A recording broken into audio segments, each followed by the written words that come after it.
Hi there, are you worried about the oncoming eviction crisis? I sincerely hope it will bypass you, and to help, I'll share with you 9 things you can do to avoid it or limit negative impact. The current situation with the virus and employment doesn't look very optimistic. There are a lot of people who already lost their jobs, and there may be more to come. There's a tenant eviction ban in England and Wales, and it's valid until 23rd of August. Unfortunately, it doesn't relieve the pain, it just postpones it till later. Tenants still have to pay their rent, and lenders still liable for their mortgage payments. Not paying the rent will not lead to an immediate eviction, but the tenant could still be prosecuted and sued for rent. This may also damage your credit history. In this situation, the best solution for the tenant and landlord: sit down together, look at a bigger picture, and find a solution.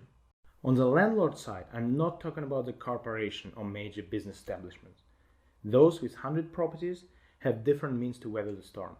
They can either sell some of the properties or they can draw from a fund, which is always built into any business model. In here, I'm talking about the significant number of vulnerable middle-class landlords, those who use rent as a supplement to their main income, retired, or maybe simply choose to move to a more affordable area. Many of them will not be able to sustain lack of rent for longer than 3 months, and the government offered no help for those. So, no rent, they're not going to be able to meet their bank payment, their property gets repossessed, and that will cascade down to the tenant. So, what are the 9 things you can do to reduce your burden, save your credit history, and keep your tenant's reputation?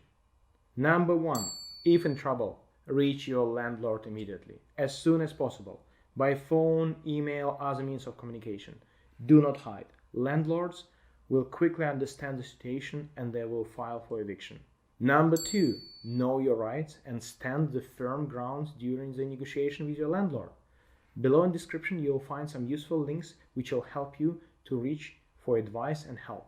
Number 3, ask for the rent-free period between 3 to 6 months.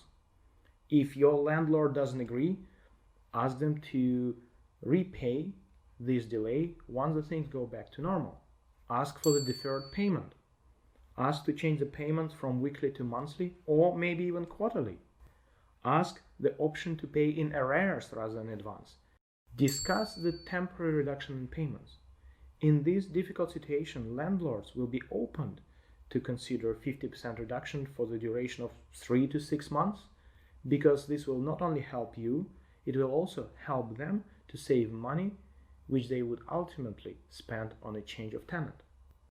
Ask your landlord to draw from the original deposit. This can later be built up again once the things go back to normal. Should you have some free time and possess some skills, offer your landlord to do some simple DIY instead of rent.